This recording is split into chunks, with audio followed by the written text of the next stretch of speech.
Hi hello నమస్తే అండి. చూడండి ఈరోజు మా లంచ్కి వచ్చేసి పచ్చిమిరపకాయల్లో గోంగూర పచ్చడి అయితే రోటి పచ్చడి చేస్తున్నానండి.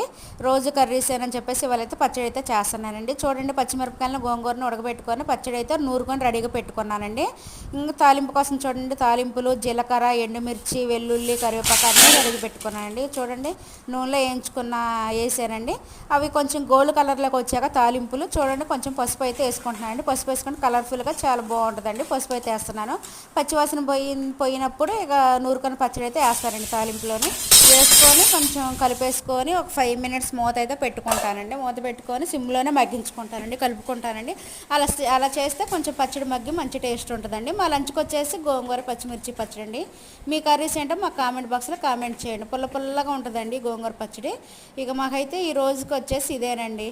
ఇంకో చూడండి మగ్గిందండి. చాలా కలర్ఫుల్గా చాలా బాగుందండి పచ్చడి. ఓకే అండి, బాయ్ అండి, బాయ్.